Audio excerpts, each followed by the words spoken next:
योऽन्तः प्रविश्य मम वाचमिमां प्रसुप्तां सञ्जीवयत्यखिलशक्तिधरस्वधाम्ना अन्यांश हस्तचरणश्रवणत्वगादीन् प्राणान्नमो भगवते पुरुषाय तुभ्यम्. வேதம் அபௌருஷேயம் அப்படின்னு சொல்றோம். அபௌருஷேயம் அப்படின்னா ஒரு மனுஷனோட மனசுல இருக்கிற என்னென்ன தூஷ்யங்கள் இருக்கோ அதோட இன்ஃப்ளூயன்ஸ் இல்லாத ஞானம் அப்படின்னு அர்த்தம். ஒரு வியக்தி பேசினான்னா அந்த வியக்தியோட மனசு அதுக்குள்ள இருக்கும்.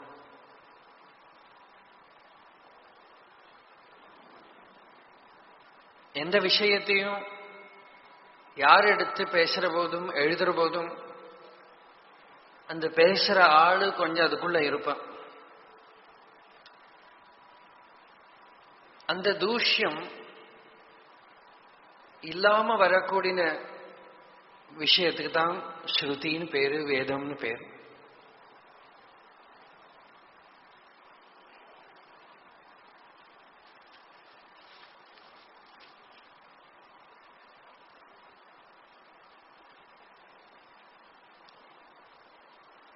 வேதம்ங்கிற வார்த்தையே விதுங்கிற தாதுக்கு தெரிஞ்சுக்கிறது அப்படின்னு பொருள். அறிவு.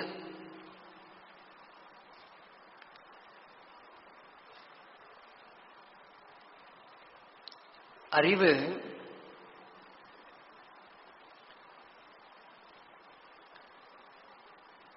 உலக விஷயங்களை பற்றி இருக்கிற அறிவு இருக்கு.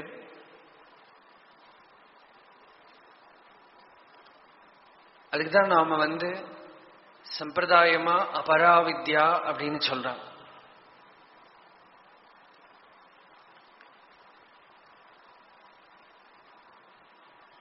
எது எது கற்று தெரிஞ்சுக்கிற விஷயமோ அது எல்லாமே அபராவித்யா. எது அது நமக்கு உலகத்துல உபயோகப்படுறது,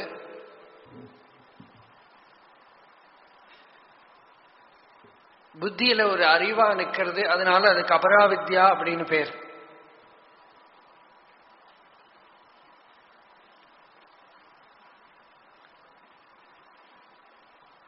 அது கற்ற அறிவாவே இருக்கும். அந்த அறிவுக்கும் நமக்குமா சம்பந்தம் இருக்கணுங்கிறது கிடையாது. ஒரு சயின்டிஸ்ட் ஒரு டிஸ்கவரி பண்றான், ஒரு இன்வென்ஷன் பண்றான்னா அந்த டிஸ்கவரியோ இன்வென்ஷனோ சயின்டிஸ்டோட வாழ்க்கைய ஒன்னும் இன்ஃப்ளூயன்ஸ் பண்ணல. பேரு கிடைக்குமா இருக்கலாம், பணம் கிடைக்குமா இருக்கலாம்,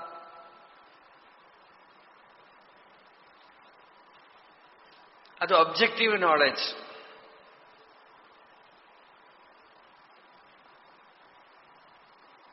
அந்த அறிவு நிறைய கற்றுக்கலாம், நிறைய படிச்சுக்கலாம், தெரிஞ்சுக்கலாம், நல்லதுதான். அதே மாதிரி 6 அங்கங்களோட இருக்கிற வேதத்தையும் அபராவித்யா அப்படின்னு உபனிஷத் சொல்லிடுது. ஏன்னா கற்றுதான் தெரிஞ்சுக்கிறோம்.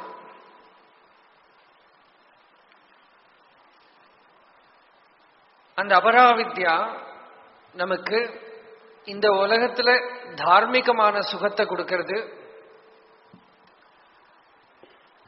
பரலோகத்துல சௌக்கியம் கிடைக்கும் அப்படின்னு கன்ஃபார்ம் பண்றது.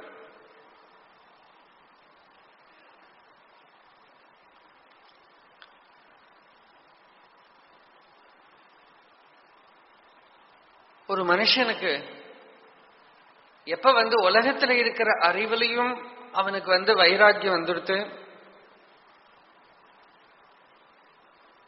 பரலோகத்துல இருக்கிற சௌக்கியத்திலையும் அவனுக்கு வைராக்கியம் வந்துடுத்து, இஹாமுத்திர பலபோக விராக. அந்த நிலையில தான் இவன் வேதாந்தம் இல்லாட்ட ஞானம் பராவித்யாங்கிறதுக்கு வரவே வரான். நமக்கு இங்க இருக்கிற விஷயம், சத்சங்கத்தில் இருக்கிற விஷயம் ஹஸ்தாமலக்கியம், அது பராவித்யா. ஒரு விதத்துல நம்ம அபிமானத்துக்கு ஏதாவது அடையணும்னு ஆசைப்படல, நம்ம வாழ்க்கையை நாம உத்தாரணம் பண்ணிக்கணும்னு ஆசைப்படுறோம், சாந்தி வேணும் அப்படின்னு ஆசைப்படுறோம். ஆனால் இந்த பராவித்யா நமக்கு வேணும். It will not give you power, it will give you peace. நமக்கு பவர் வேணுமானால் அபராவித்யாக்கு தான் போகணும். உங்களுக்கு பீஸ் சாந்தி வேணுமானால் பராவித்யாக்கு தான் வரணும். ஆனால் பெரும்பாலும் உலகத்துல எல்லாருக்குமே பவர் தான் வேணும். ஸ்ருதியே சொல்றது மனுஷனுக்கு முன்னால ரெண்டுமே நிற்கும். ஸ்ரேயஸ்ச பிரேயஸ்ச மனுஷ்யமேதா தௌ சம்பரீத்ய விவினக்தி தீரஹா. ஸ்ரேயஸும் பிரேயஸும் ஒரு மனுஷன் முன்னால வருது. அதுல தீரனா இருக்கிறவன், விவேகியா இருக்கிறவன் அதுல எந்த ஸ்ரேயஸை எடுத்துப்பான். ஆந்தரிகமா இருக்கிற ஃபுல்ஃபில்மெண்ட், உள்ள இருக்கிற சாந்தி, நிறைவு. அந்த நிறைவு யாருக்கு வேணும் தோன்றதோ, அவன் படிச்சவனா இருக்கட்டும் படிக்காதவனா இருக்கட்டும், வேதம் கற்றவனா இருக்கட்டும் கற்காதவனா இருக்கட்டும், யாருக்கு நிம்மதி வேணும் தோன்றதோ, யாருக்கு சாந்தி வேணும் தோன்றதோ, யாருக்கு நிறைவு வேணும் தோன்றதோ, அவனுக்கு முன்னால ஒரு வழிதான் இருக்கு, ஆத்ம ஞானம். ஆத்ம ஞானத்தினாலதான் சாந்தி வரும். வெளியில நீ என்னத்தை அடைஞ்சாலும் சாந்தி வராது. எப்ப நீ ஒன்ன தெரிஞ்சுக்கிறியோ சாந்தி உண்டாகும். தமிழ்ல வள்ளலாரோட ஒரு பாட்டு உண்டு. வெண்ணிலாவை பார்த்து பாடுற பாட்டு. தன்னை அறிந்து இன்பமுற வெண்ணிலாவே ஒரு தந்திரம் நீ கூறிடுவாய் வெண்ணிலாவே. தன்னை அறிந்து இன்பமுற, தன்னை அறிந்து தன்னை உணர்ந்து தன்னோட ஸ்வரூபம் என்னன்னு தெரிஞ்சு ஆனந்தம் உண்டாக, அந்த வெண்ணிலா பேச போறதா வெண்ணிலா பேசுறதோ இல்லையோங்கிறது முக்கியம் இல்லை. இந்த ஜீவன்ல அந்த ஜிக்ஞாசை வர்றது, ஆனந்தம் வரணுமானால் தன்னை உணரணும், தன்னுடைய ஸ்வரூபம் என்ன அப்படின்னு தெரிஞ்சுக்கணும்.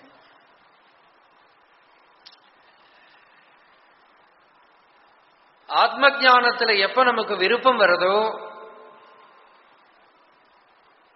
எப்ப உலகத்துல இருக்கிற எதையும் அறியறதுக்கு இருக்கிற ஜிக்ஞாசை இல்லை, நம்மளை பத்தியே நமக்கு ஒரு டவுட் வருது, நான் யாரு, என்னோட ஸ்வரூபம் என்ன. சயின்ஸ் எதை டவுட் பண்றது? பூமி ரவுண்டா இருக்கா பிளாட்டா இருக்கா, ஒரு ஆப்பிள் ஏன் கீழே விழுந்தது,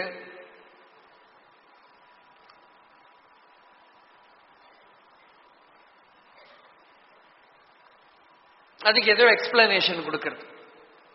வேத கர்மகாண்ட பாகத்துல என்ன டவுட் பண்றா? பரலோகம்னு ஒண்ணு இருக்கா, புனர்ஜென்மாங்கிறது இருக்கா, அதுக்கெல்லாம் பதில் கிடைக்கிறது. இப்ப நம்மளை பொறுத்தவரை நாம எப்ப இதை பத்தி எல்லாம் கவலைப்படுறதை நிறுத்திவிட்டோமோ, எப்ப நாம நமக்கு ஒரே ஒரு பசி தான் இருக்கு நமக்குள்ள, எனக்கு நிம்மதி வேணும். நான் சயின்ஸை பத்தியும் கவலைப்படல, புனர்ஜென்மாவை பத்தியும் கவலைப்படல, பரலோகத்தை பத்தியும் கவலைப்படல, எனக்கு சாந்தி வேணும். எப்போ ஒரு மனுஷன் சாந்தி வேணும்னு சொல்லுவான்? எப்போ ஒருத்தன் ஜலத்துக்கு கேட்பான்? நல்லா தாகமா இருந்ததானால், நல்ல வெயில்ல அலைஞ்சுட்டு வந்தான்னா அவன்கிட்ட அவன் ஜலத்துக்கு கேட்கறது, அவன் அப்ப காஃபி வேணும்னு கேட்க மாட்டான். He will not seek pleasure, he will only fulfill his necessity, இல்லையா? அப்ப அவனுக்கு ஜலம் வேணும்னு கேட்கிற மாதிரி, ரோதஸ்தோய ஹிருத ஸ்ரமேண பதிகா சாயாம் தரோர்விஷ்டிதா. சிவானந்த லஹரியில பகவத் பாதாலயே சொல்ற. வெயில்ல நடந்து வந்தவன் ஒரு மரத்தோட தணல்ல போற மாதிரி, ஒரு தண்ணியில ஒழுக்கு வெள்ளத்துல மாட்டின்றவன் கரையேற மாதிரி, சம்சாரத்துல துன்பமுற்றவன், துக்கத்தை அனுபவிச்சவன் இந்த ஞானத்தை விரும்புவன்.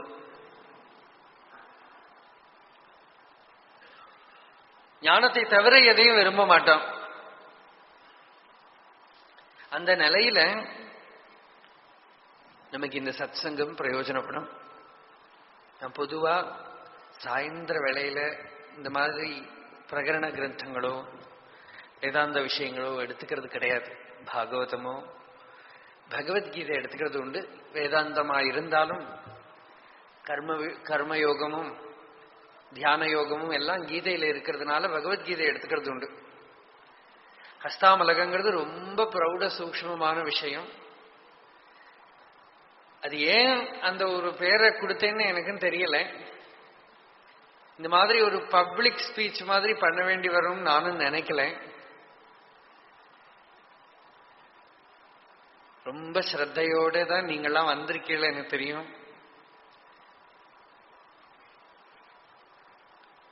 ஹஸ்தாமலகம்ங்கிறது ஒரு உபனிஷத்.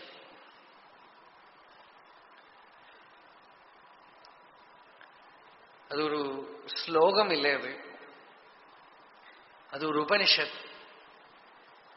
அந்த உபனிஷத் அந்த குழந்தைக்கு பிரகாசிச்சது, அவ்வளவுதான்.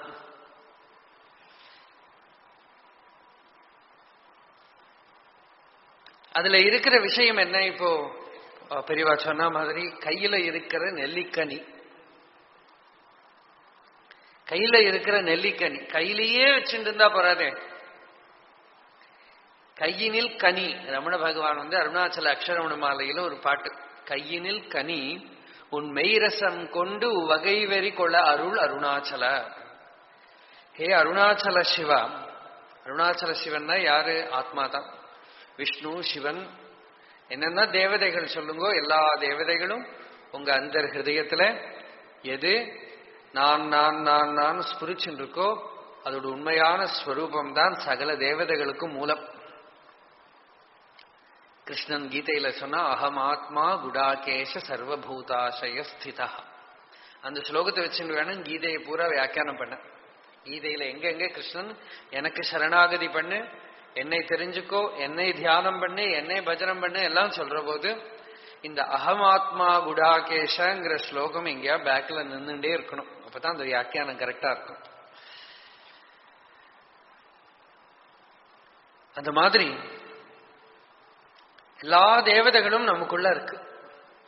இந்த அக்ஷரமண மாலை பாட்டுல அருணாச்சலேஸ்வரனை பகவான் சொல்றார், நீ என்னோட ஹிருதயத்திலேயே, என்னோட ஹிருதயம் மாத்திரமில்லை எல்லாரோட ஹிருதயத்திலையும் ஆத்மஸ்வரூபமா சதா பிரகாசிச்சுட்டே இருக்க, சித்தமா இருக்க, கிடைச்ச வஸ்து. அப்படி இருந்தும் அதோட லஹரி தெரிய மாட்டேங்கிறதே மனுஷன்கிட்ட. எல்லா உபனிஷத்தும் என்ன சொல்றதுன்னா நம்ம சுயமேவ அந்த வஸ்துவா இருந்துதான் அதை தேடின்னு இருக்கோம்.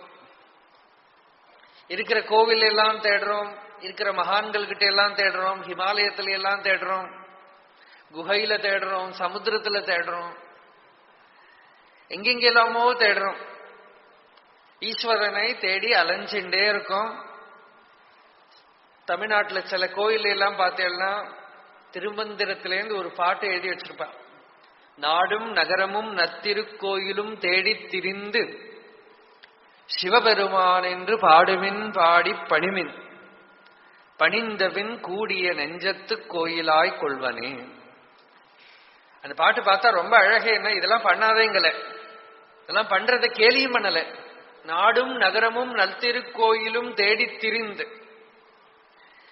ஊரூரா சுத்தி நல்ல நல்ல திருக்கோயில்கள்லாம் தேடி பார்த்து அங்கெல்லாம் போய் பாடுமின், ஸ்துதி பண்ணு, பணிமின், நமஸ்காரம் பண்ணு. அந்த பணிவு வந்துடுத்தானால் பணிந்த பின் உள்ள அந்த அபிமானம் எப்போ அடங்கிடுத்தோம். இந்த அபிமானம்ங்கிற ஒரே ஒரு தோஷம் தான் நமக்குள்ள இருக்கு. இந்த அபிமானத்தினாலதான் பிரகிருதியில இருக்கிற தோஷங்கள்லாம் நம்ம தோஷமா நமக்கு தெரியறது, பிரகிருதியில இருக்கிற குணங்கள்லாம் நம்ம குணமா நமக்கு தெரியறது, பிரகிருதியில இருக்கிற கர்மால நம்ம கர்மாவா நமக்கு தோன்றது, பிரகிருதியில இருக்கிற சித்தவர்த்திகளா நம்ம சித்தவர்த்திகளா நமக்கு தோன்றது, ஸ்தூல சரீரம் நான் தோன்றது, சூக்ஷ்ம சரீரம் நான் தோன்றது, காரண சரீரம் நான் தோன்றது. எல்லாத்துக்குமே காரணம் அபிமானம் தான். ஒரே தோஷம் அபிமானம். இந்த அபிமானத்தை எங்கேயோ ஒரு இடத்துல சரணாகதி பண்ணணும். பக்தி மார்க்கத்துல சரணாகதி, ஞான மார்க்கத்துல விசாரம், ரெண்டும் ஒண்ணுதான். வெளிப்படையா பார்த்தா வித்தியாசமா இருக்குமே தவிர இஃபெக்ட்ல பார்த்ததானால் ஒண்ணு அறிஞ்சு அடங்குற மார்க்கம், ஒண்ணு அடங்கி அறியற மார்க்கம். அறிஞ்சவன் அடங்கி ஆகணும், அடங்கினவன் அறிஞ்சு ஆகணும். அடங்கினால் அவனுக்கு அந்த வஸ்து விளங்கி ஆகணும், விளங்கினவனுக்கு அடக்கம் வந்து ஆகணும். இது ரெண்டுமே விட்டு நிற்காது. அதனால பக்தி ஞானிகள் சில பேர்கிட்ட பக்திங்கிறது சிவன்கிட்டயோ விஷ்ணு கிட்டயோ இருக்காம இருக்கலாம் வேணாம். ஆனால் ஞானிக்கு ஆத்மா கிட்ட இருக்கிற பக்தி இல்லாம இருக்கவே முடியாது. அந்த ஆத்ம பிரியதமத்துவம், பிரியம், அந்த பிரியம்ங்கிறது இல்லாம இருக்கவே முடியாது. பிரேமைங்கிறது இல்லாம இருக்கவே முடியாது. நம்ம கான்செப்ட்ல இருக்கிற பக்தி வேணுமா ஞானிகள்கிட்ட இல்லாம இருந்தாலும் கூட பக்தியோட இஃபெக்ட், அந்த மாதுரியம், அந்த ஆர்திரதா அவகிட்ட இல்லாம இருக்கவே முடியாது.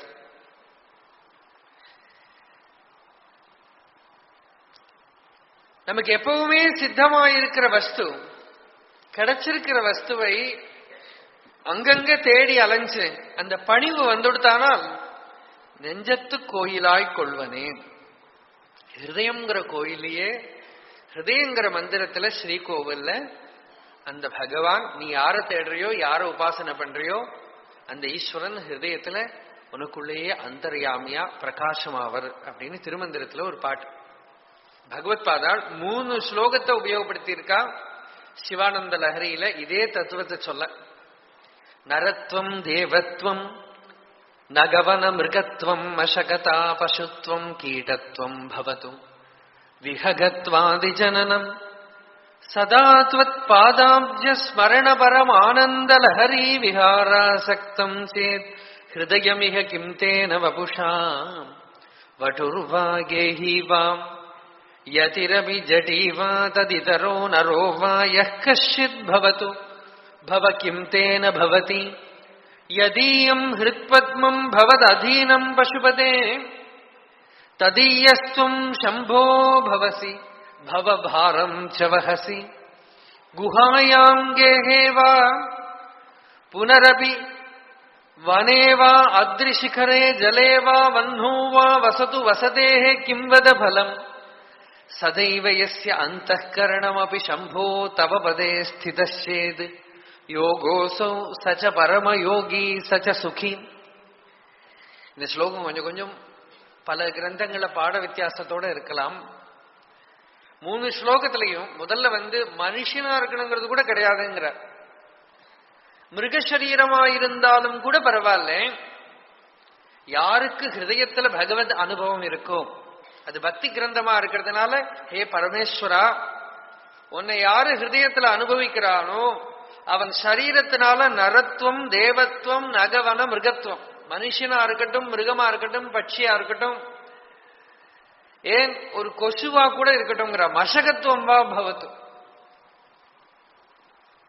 சரீரம் எந்த யோனியில பிறந்தாலும் சரி, பாடி எப்படி இருந்தாலும் சரி, உள்ள அவனுக்கு ஞானம். இப்ப நம்ம ஞான மார்க்கத்துல சொன்னோம்னா ஞானம் பிரகாசிக்கிறதுனா சரீரம் எப்படி வேணா இருந்துட்டு போட்டோம், மனுஷ சரீரமா இருக்கணுங்கிறது இல்ல. மனுஷ சரீரத்துல விவேகம் உண்டாயி விசாரம் பண்ணி ஞானத்தை அடையறதுக்கு இருக்கிற சக்தி இருக்கு. ஆனால் ரேரா எக்ஸப்ஷனல் கேசஸ் மிருகயோனிகள்ல கூட ஞானம் உண்டாகலாம், சசியங்கள்ல கூட ஞானிகள் உண்டாகலாம். சசியங்கள்னாக்கா மரங்கள், செடி கொடிகள் கூட ஒசந்த ஜீவர்கள் இருக்கலாம். நமக்கு புராணங்கள்ல திருஷ்டாந்தம் பார்த்தோமானால் பாகவதத்துல கஜேந்திரன் ஒரு யானை உபனிஷத் சதிருஷமான ஒரு ஸ்துதியை சொல்றது. கிருஷ்ணன் ஒரு 2 மரத்துக்கு நடுப்பால உரலை இழுக்கிறான். அந்த மரம் அப்பவே கந்தர்வகளா ஸ்துதி பண்றது. இதெல்லாமே ஒரு சிம்பாலிக்கா நமக்கு புராணத்துல கொடுத்திருக்கா.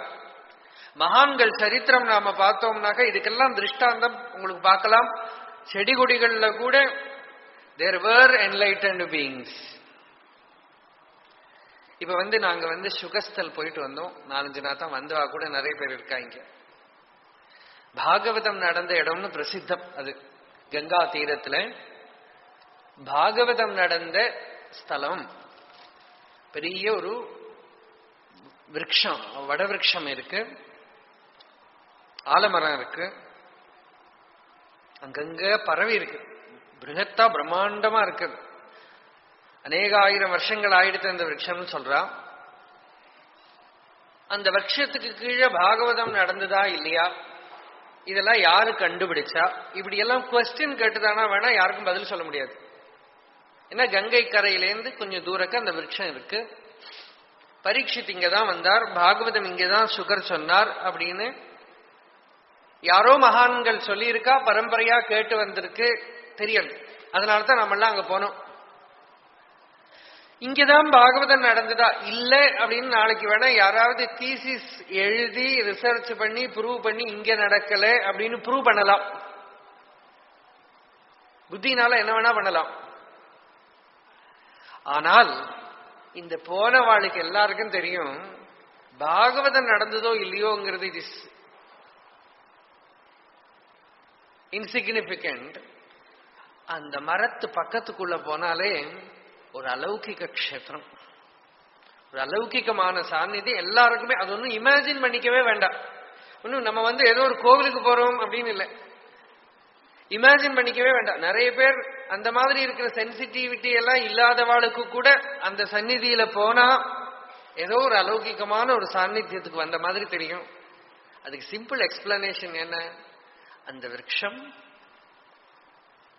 பூர்ணத்துவத்தை அடைஞ்சிருக்கணும். எப்படி ஞானிகள் சந்நிதியில சாந்தி வருதோ, ஞானிகள் சந்நிதியில அலௌகிகமான ஒரு சந்நிதியை ஏற்படுறதோ, கீதையில பகவான் சொல்றார், அபிதோ பிரம்ம நிர்வாணம் வர்த்ததே விதிதாத்மனம். அதுக்கு ஒரு வியாக்கியானம் என்னன்னாக்கா, ஞானிகளோட சந்நிதியில அபிதா அப்படின்னு அவளை சூழ்ந்து அந்த பிரம்ம நிர்வாண சுகம் ஒரு ஊதுபத்தியிலேருந்து பிராக்ரன்ஸ் வரா மாதிரி அப்படி தளங்கட்டி நிற்கிறது. அந்த சாநித்தியத்தை யாருக்கு வேணா பருகலாம், யாருக்கு வேணா அனுபவிக்கலாம். அப்ப அது செடி கொடிகளுக்கு கூட சாத்தியமாகும்னு அர்த்தம். ஜெனரலைஸ் பண்ண முடியாது, ஆனா எக்ஸெப்ஷன்ஸ். அதே மாதிரி மிருகங்கள், நிறைய மகான்கள் சந்நிதியில மிருகங்கள்லாம் கூட சொந்த நிலை அடைஞ்சதாக கதைகள் இருக்கு.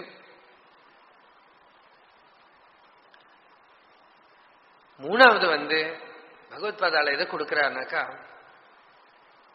பிரம்மச்சாரியா இருக்கட்டும், கிரகஸ்தனா இருக்கட்டும், வானபஸ்தனா இருக்கட்டும், சன்னியாசியா இருக்கட்டும், யாரு வேணுமானா இருக்கட்டும், அவன் சரீரத்தினால எந்த ஆசிரமத்துல வேணா இருக்கட்டும், வட்டுருவா கேஹீவாம் யதிரபி ஜட்டீவா ததிதரோ, யாரு வேணா ஆகட்டும். முதல்ல நான் ஹஸ்தாமலத்துக்கு ஒரு இன்ட்ரடக்ஷனா இந்த விஷயத்தை சொல்றேன். ஒருத்தன் பிரம்மச்சாரியா, வானபஸ்தனா, சன்னியாசியா, கிரகஸ்தனா பார்த்தோமானால் ஞானிகள் இந்த எல்லா ஆசிரமத்திலையும் வந்திருக்கா. பிரம்மச்சாரிகளாவே ஞானிகள் வந்திருக்கா, கிரகஸ்தர்களாவே ஆத்ம ஜானிகள் இருந்திருக்கா, வானபஸ்தர்களாவே ஆத்ம ஜானிகள் இருந்திருக்கா, சன்னியாசிகளா இருந்திருக்கா. இந்த ஞானிகள் ஏது ஆசிரமத்துல இருந்தாலும் அவளுக்கு ஒரு பேரு தான் தகும். அவனை கிரகஸ்தன் சொல்ல முடியாது, பிரம்மச்சாரி சொல்ல முடியாது, வானபஸ்தன் சொல்ல முடியாது, சன்னியாசி சொல்ல முடியாது. ஒரே ஒரு பேரு தான் சாஸ்திரப்படி அவளுக்கு கொடுக்கணுமானால் அத்தியாசிரமி அப்படின்னு ஒரு பேரு தான் கொடுக்க முடியும். ஏன்னா எப்ப அவன் தத்துவத்தை உணர்ந்தவனோ அவனுக்கு நவர்ணாக நவர்ணாசிரமாச்சார தர்மா, நான் எனக்கு வர்ணமோ ஆசிரமமோ எல்லாம் சரீரத்தை சேர்ந்தது தானே, நான் ஆத்மாங்கிற ஞானம் அவனுக்கு அவிச்சின்னமா விச்சித்தி இல்லாம சுவானுபவமா அவனுக்கு இருக்கிறதுனால வர்ணமோ ஆசிரமமோ எல்லாமே ஆகாசத்துல நீலிமை போல, மரீச்சிகாவில ஜலம் போல, கயறுல பாம்பு போல ஆத்மாவில ஆரோபிதம் தான். இது எதுவுமே ஆத்மாவில வாஸ்தவமா இல்லை, நித்திய சுத்த புத்த முக்த ஸ்வபாவமா இருக்கிற சைதன்யமே நான், சித்தே நான், பிரம்மமே நான்கிற உணர்வுல இருக்கிறவன். சரீரம், அவனோட சரீரம் உலகத்தோட திருஷ்டியில பிரம்மச்சரியத்திலேயோ காருஹஸ்தியத்திலேயோ வானப்பிரஸ்தத்திலேயோ சன்னியாசத்திலேயோ இருக்கலாம். வட்டுர்வா கேஹீவா எதிரபி ஜடீவா ததிதரோ நரோவா யஹ் கஷ்சித் பவது பவகிம் தேன பவதி யஹ் கஷ்சித். இனிமே எக்ஸெட்ரா எக்ஸெட்ரா நீ யார வேணா போட்டுக்கோ. கிம் தேன பவதி யதீயம் ஹிருத்பத்மம் பவத் அதீனம் பசுபதே. யாரோட ஹிருதயம் பரமேஸ்வரா உனக்கே அடங்கி இருக்கோ, அது பக்தி மார்க்கத்துல அப்படி சொல்றோம். அதுக்கு உண்மையா பகவானுக்கு அடங்கிறதுன்னு என்ன அர்த்தம்? பகவான் ஹிருதயத்துல பிரகாசிக்கணும். பகவான் யாரு? ஆத்மஸ்வரூபம். மூணாவது என்ன சொன்னார்னா, அவன் கிரகத்துல இருக்கட்டும், காட்டுல இருக்கட்டும், குகையில இருக்கட்டும், சமுத்திரத்துக்கு அடியில போய் உட்கார்ந்துக்கட்டும். இதுக்கு வெதிரேக எக்ஸாம்பிள்ஸ் எல்லாம் இருக்கு. பாகவதத்துல பார்த்தீங்கன்னா சௌபரிங்கிற மகர்ஷி மூச்சையெல்லாம் அடக்கிட்டு கடலுக்குள்ள சமுத்திரத்து யமுனா நதிக்குள்ள போய் உட்கார்ந்துட்டார். அங்கேயும் அவருக்கு சம்சாரம் வந்துடுத்து.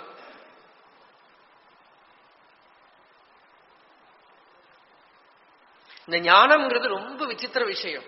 உலகத்துல நம்ம எஃபர்ட் போட்டுதானால் அடைய முடியாத காரியங்களே கிடையாது. உலகத்துல ஒரு டிகிரி அடையணும்னாக்கா நன்னா முட்டாளா இருந்தா கூட கஷ்டப்பட்டு படிச்சு விடாபுடியா பிடிச்சு 10 வருஷம் எல்லாம் எக்ஸாம் எழுதி ஜெயிக்கிறவா இருக்கா.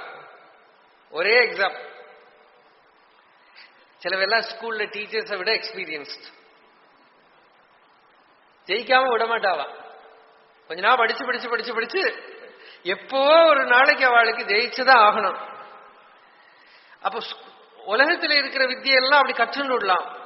இந்த ஆத்ம வித்தியை மாத்திரம் நம்ம ஈகோவோட எஃபர்ட்டுக்கும் அதுக்குமா சம்பந்தமே இல்லாத ஒரு விஷயமா இருக்கு. இப்ப கூட வடக்கு திக்குல ஒரு சுவாமி, ஒரு மகாத்மா, எதிர்ச்சையா அவரை வழியில பார்த்தோம். அவன் பேசிட்டு இருக்கிறத சொன்னார். குரு கிருப்பையினால நாம எதை அடைவோமோ அது நம்ம முயற்சி, யோக சாதனை, சாமர்த்தியம் இதனால எல்லாம் அடைய முடியாது. நான் ஹிமாலயத்துல மேல எல்லாம் இருந்துட்டேன். ஐஸுக்கு நடுப்புல குகைக்குள்ள இருக்கிறவாளையெல்லாம் பார்த்துட்டேன். சாப்பிடாம இருக்கிறவாளையெல்லாம் பார்த்திருக்கேன். அவள்லாம் நான் அப்படி இருக்கேங்கிற ஒரு கமெண்ட் தான் அவள்கிட்ட இருக்கே தவிர, இதுவே ஒரு பெரிய நான் சாப்பிடாம இருக்கேன் என்ன மாதிரி தபஸ்வி இல்லைன்னு தோன்றதே தவிர அதுவும் ஒன்றும் ஆத்ம ஜானத்துக்கு ஒன்றும் பிரயோஜனப்படுறது இல்லைங்கிறார் அவர். நான் அது ஒரு பெரிய அச்சீவ்மெண்ட். ஒலிம்பிக்ஸ்ல எல்லாம் சர்க்கஸ் எல்லாம் பண்றது இல்லையா, சாதாரண மனுஷாலால பண்ண முடியாத என்னெல்லாமோ பண்றாவா. எப்படி எல்லாமோ பல்டி பண்றா. நம்ம பார்த்தா ஆச்சரியமா பிரமிப்பா இருக்கு. இது ஒரு மனுஷனால ஈஸியா பண்ணவே முடியாது. ஒலிம்பிக்ஸ் எல்லாம் பார்த்து நம்ம ஊருக்காரன் மெனக்கிடவே மாட்டான். இல்ல ஏதோ சைனீஸோ யாரோ பண்ணிட்டு இருப்பா வச்சுங்களேன், நம்ம பார்த்துட்டு இருப்போம்.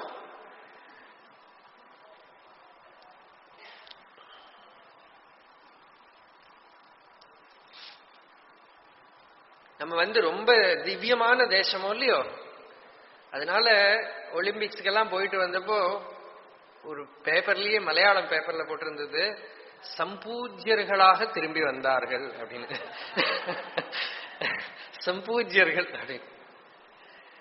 அந்த எஃபர்ட் போட்டு அடையிறதெல்லாம் பாருங்கோ, நமக்கு ரிஷி சம்ஸ்காரம் எங்கேயோ நமக்குள்ள இருக்கு. அதனாலதான் நமக்கு இதுல எல்லாம் போய் தலைய போடுறதுக்கு பெருசா முடிய மாட்டேங்கிறது. இருந்தா ஆசையும் போக மாட்டேங்கிறது உலகத்துல. வெளியில எஃபர்ட் போட்டு நமக்கு அடையிற காரியங்கள்லாம் சாமர்த்தியத்தினால அடையறதெல்லாம் பார்த்தோமானால், மீதி இருக்கிற சாஸ்திரங்கள் இந்த அபராவித்யா சொன்னோமே அதுல எல்லாம் நமக்கு முயற்சி, நம்ம முயற்சி தான் நமக்கு முக்கியம். நம்ம எஃபர்ட் தான் நமக்கு முக்கியம். நம்ம சாமர்த்தியம் தான் நமக்கு முக்கியம். இந்த அத்தியாத்ம வித்யாவுக்கு வரபோது எந்த ஸ்ருதி, எந்த வேதம் இந்த வித்தியை சொல்றதோ அந்த வேதமே ரொம்ப முடிச்சு போட்டா மாதிரி ஒரு மந்திரம் சொல்லியிருக்கு. அந்த மந்திரம் எல்லாருக்குமே கொஞ்சம் பகவத்பாதாள் பாஷ்யம் ஒரு மாதிரியா சமர்த்தனம் பண்ணி பாஷ்யம் பண்ணி வச்சிருக்கா. யமே வைஷ விருணுதே தேனலப்யா தஸ்ஸீஷ ஆத்மா விவருணுதே தனும் ஸ்வாம். முண்டகோபனிஷத்துல ஒரு மந்திரம். இது விசிஷ்டாத்வைத பரமா துவைத பரமா அவள்லாம் வியாக்கியானம் பண்ணியிருக்கா. யமே வைஷ விருணுதே, இந்த ஆத்மாவே யாரை வரிக்கிறதோ அவளுக்கு இந்த ஆத்மாவே தன்னை காட்டி கொடுக்கும் அப்படின்னு ஒரு அர்த்தம்.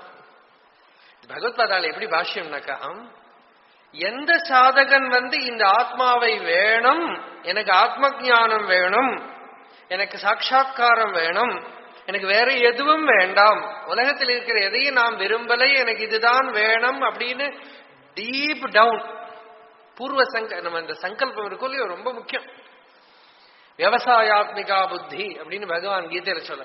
அப்படி எந்த ஒரு ஜிக்ஞாசு எனக்கு ஆத்ம சாட்சா்காரம் தான் வேணும்னு வரிச்சுக்கிறானோ, இமே வைஷ ஏஷா சாதகா விருணுதே,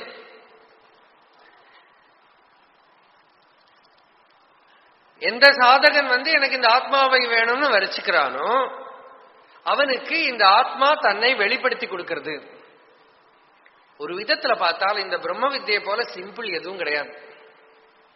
என்ன சிம்பிளிசிட்டினா, நீங்க ஒண்ணுமே இதுல பண்றதுக்கு இல்லை, ஆனால் ஒண்ணு பண்றதுக்கு இருக்கு. என்ன பண்ணணும்னா, ஹிருதயத்துல ஆழத்திலேந்து பகவானே எனக்கு ஒன்ன மாத்திரம்தான் வேணும் அப்படிங்கிற ஒரு சுபேட்சா, சுப சங்கல்பம். பகவான் என்னது எனக்கு தெரிய வேண்டாம், ஆத்மா என்னது எனக்கு தெரிய வேண்டாம், ஞானம் என்னது எனக்கு தெரிய வேண்டாம், எனக்கு இந்த உலகத்துல இருக்கிறது வேண்டாம், இந்த துன்பத்திலேருந்து எனக்கு நிவர்த்தி வேணும், ஆத்தியந்திகமான நிவர்த்தி வேணும், சாந்தி வேணும்.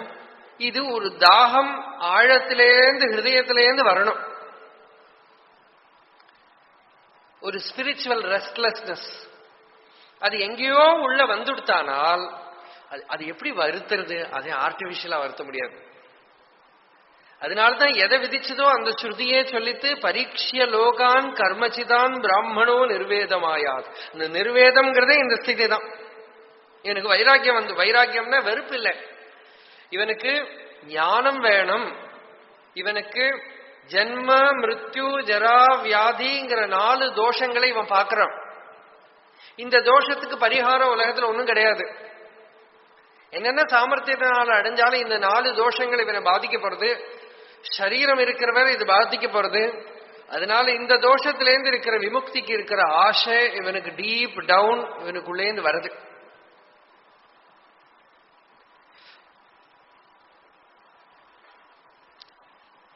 அந்த ஒரு தாகம், ஒரு பசி இவனுக்குள்ள வர, உள்ளே இருக்கிற அந்த அந்தர்யாமி, நம்ம எல்லாம் சாதாரணமா உட்கார்ந்து இருக்கல, நீங்கள்லாம் நீங்க யாருமே சாதாரணர்கள் இல்லை, பார்த்தா தான் சாதாரணர்களா இருக்கேள், வேஷத்துலதான் சாதாரணமா இருக்கேள்.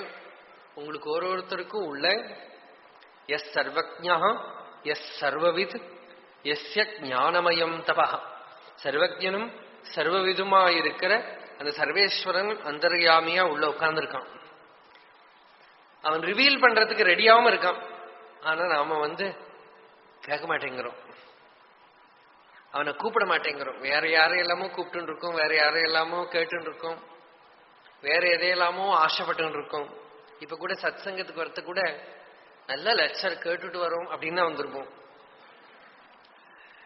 எப்படி பேசுறார் அப்படின்னு கேட்டுட்டு வரோம், அப்படிதான் வந்திருப்போம்.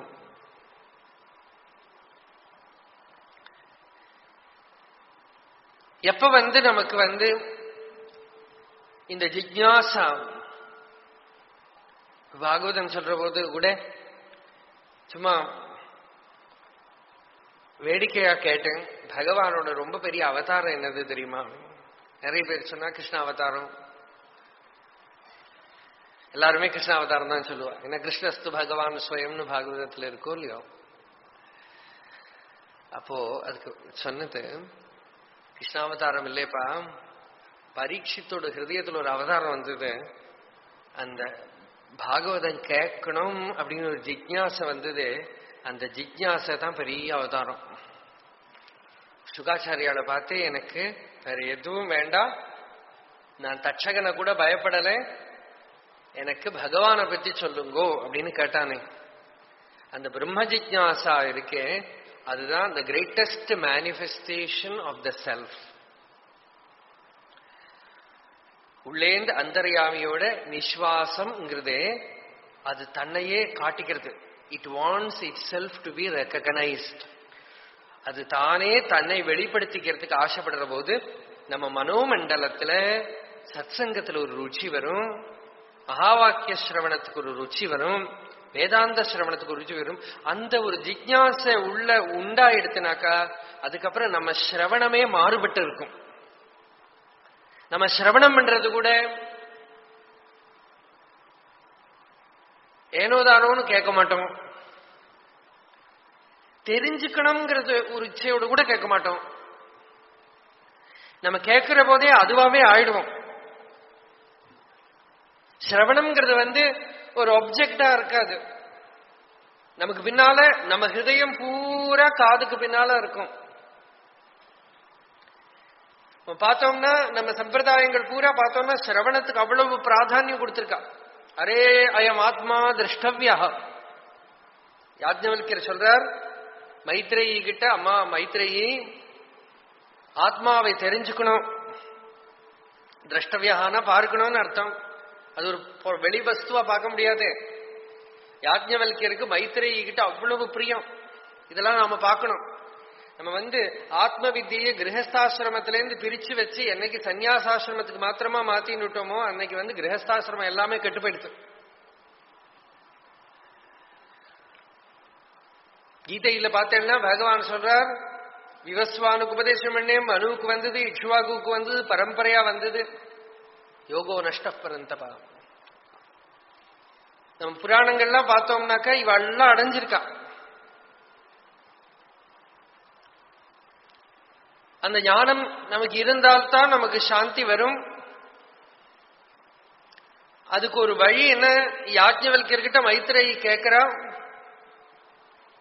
யாஜ்ஞவல்கியருக்கு ரொம்ப பிரியம் வந்துடுது மைத்ரேயி கிட்ட. ஏன்னா அவ ஏதோ விஷயத்தை பத்தி கேட்காம தன்னோட பதி கிட்ட, தன்னோட பர்த்தா கிட்ட, எனக்கு பணத்தினால சௌக்கியம் வராது, எதுக்காக நீங்க எல்லாத்தையும் விட்டு கிளம்புறீங்களோ அதை எனக்கு உபதேசம் பண்ணுங்கன்னு சொல்ல, அரே அப்படின்னு கூப்பிடுறாரு. நம்ம குழந்தைகள் கிட்ட ரொம்ப பிரியம் வந்ததுதானா பொன் குழந்தைய டேன்னு கூப்பிடுவோம், புள்ள குழந்தைய டீன்னு கூப்பிடுவோம் இல்லையா?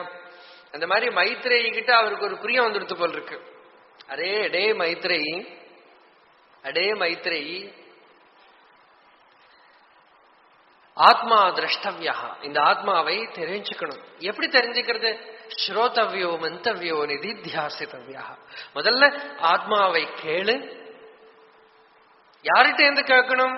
அனன்ய புரோக்தே கதிரத்ர நாஸ்தி. அந்நியன் கிட்டே இருந்து கேட்கப்படாதான், அனன்யனா இருக்கிற ஆச்சாரியன் கிட்டே இருந்து கேளு. அது சரிக்கும் அர்த்தம் சொல்லணும்னா நம்ம அந்தர்யாமியும் உபதேசம் பண்ணோம்.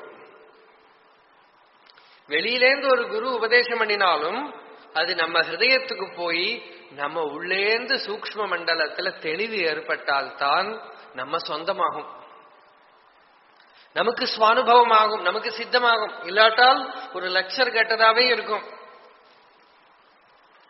அந்த ஞானத்தை ஸ்ரோதவ்யோ மந்தவ்யோ நிதித்தியாசிதவ்யா, சிரவணம் பண்ணணும், கேட்ட பிறகு நல்லா மனனம் பண்ணணும், நிதித்தியாசனம் பண்ணணும்.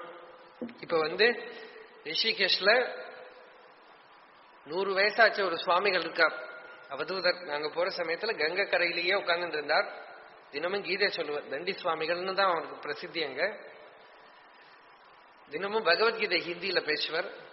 நாங்க போய் ஒரு 3/4 மணி நேரம் பேசிட்டு இருந்தார். அப்ப அவர் சொன்னார், கேட்டதை 10 வாட்டி மனனம் பண்ணும், 100 வாட்டி மனனம் பண்ணும், 1000 வாட்டி மனனம் பண்ணும், 1,00,000 வாட்டி மனனம் பண்ணால் புனர்ஜென்மா வராது, வந்துதானாலும் ஞானியா பிறப்பணும். பிறக்கிறதையே இந்த மனனம் பண்ணினத்தோட சம்ஸ்காரம் பூரா அவனுக்குள்ள இருக்கும், ஒண்ணுமே கொஞ்சம் கூட நஷ்டமா போகாது. அதனால ஸ்ரோதவ்யோ மந்தவ்யோ நிதித்தியாசிதவ்யா, கேட்கணும், மனனம் பண்ணணும், நிதித்தியாசனம் பண்ணணும். இதுதான் ஆத்மாவை தெரிஞ்சுக்கிறதுக்கு இருக்கிற வழி.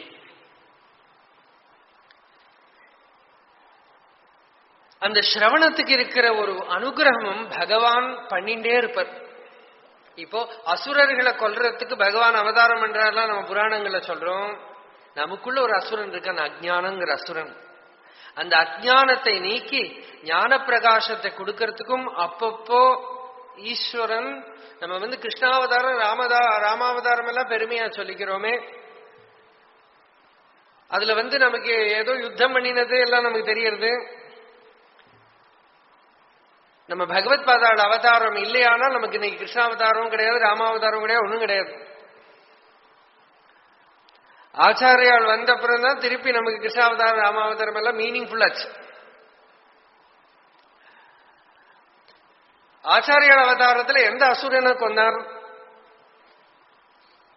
யார நிகிரகம் பண்ணார் அப்படின்னாக்கா அஜ்ஞானத்தை தான். அஜ்ஞானத்தை இல்லாம பண்ணி அஜ்ஞானாந்தர் ககனபதிதான் ஆத்ம வித்யோபதேசை திராத்தும் லோகான் பவதவ சிகாதாப பாபட்சியமானான் முக்த்வா மௌனம் வடவிடபினோ மூலதோ நிஷ்பதந்தீம் शम्भोर्मूर्तिः चरति भुवने शङ्कराचार्यरूपाम्. शम्भोर्मूर्तिः चरति भुवने शङ्कराचार्यरूपाम्. பரமேஸ்வரன் சிவன்னா யாரு? தட்சிணாமூர்த்தி. முக்த்வா மௌனம் அப்படின்னா மௌனத்தை விட்டு அந்த வடவிருஷத்திலிருந்து கீழே இறங்கி வந்தார். கல்லால் கீழே இருந்தவர் கீழே இறங்கி வந்தார்.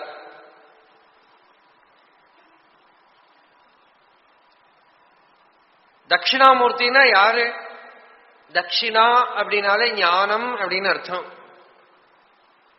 ஞானமே அவனுக்கு வடிவமா இருக்கோ, ஞானமே அவனோட உருவமா இருக்கோ, அவன் தான் தட்சிணாமூர்த்தி. தட்சிணான தெற்கு பாகம் உட்கார்ந்து இருக்கிறது பாக்கியமா ஒரு வடிவம் வேணுமோலையோ அதுக்கு சொல்றோம். ஆனால் உண்மையான ஸ்வரூபம் தட்சிணா சேமுஷி புரோக்தா. தட்சிணானாலே ஞானம்னு அர்த்தம், ஸ்பூர்த்தின்னு அர்த்தம். அகம் அகம்ங்கிற ஸ்புரணைக்கு தான் தட்சிணான்னு பேரு. அந்த ஸ்பூர்த்திமயமா இருக்கிறவன் தட்சிணாமூர்த்தி, அவன் தட்சிணா அமூர்த்தி.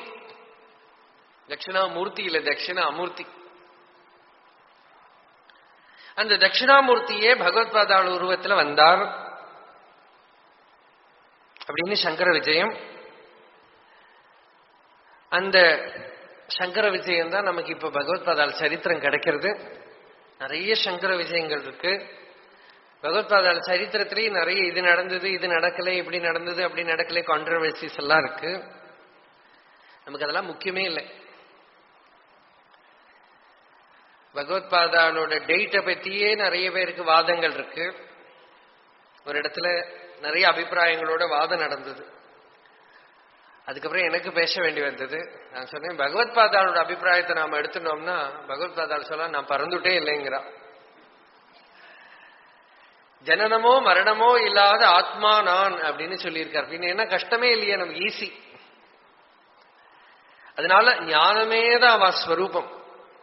ஆத்ம ஞானமே ஸ்வரூபமா இருந்திருக்கா. நமக்கு அந்த ஞானம் தான் முக்கியம். ஹிஸ்டரிங்கிறது முக்கியமே இல்லை நமக்கு. ஒரு பெரிய ஹிஸ்டோரியன் வேர்ல்டு ஹிஸ்டரி எழுத ஆரம்பிச்சார், ஜெர்மன். அவர் ஹிஸ்டரி எழுதி ஒரு முக்காவாசி எழுதின அப்புறம் அவ ரூம் ஜன்னல்ல இருந்து கீழே பார்த்துட்டு இருக்கார். ஒரு சண்டை நடக்கிறது. நிறைய பேர் புஸ்தகத்தை க்ளோஸ் பண்ணி வச்சு கீழே இறங்கி போய் அந்த சண்டை நடக்கிற வாழ்கிட்ட என்ன நடக்கிறதுன்னு விசாரிச்சார். 10 பேர் 15 அபிப்பிராயம் சொன்னாலும் அந்த சண்டையை பத்தி.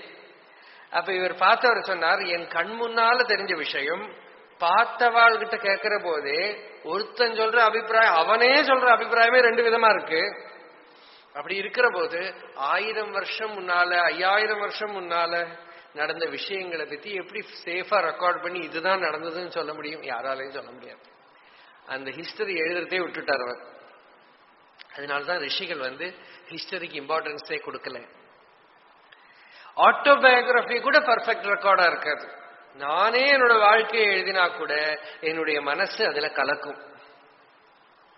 என்னோட ஏதாவது பாவனை, என்னோட லைஃபே, என்னோட வாழ்க்கையை நான் சொல்றேனே தவிர என்னோட வாழ்க்கை எனக்கு ஞாபகமா இருக்க பொறுத்து 3 வயசுல என்ன நடந்து எனக்கு ஞாபகம் இருக்க போறதா?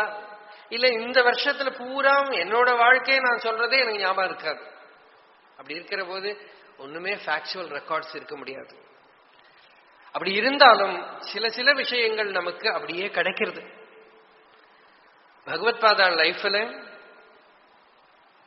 ஆச்சாரியால் நமக்கு தெரியும் 8 வயசுல அந்த பிரம்ம ஜிக்ஞாசைங்கிற நெருப்பு அவளுக்குள்ள பூந்தண்டது.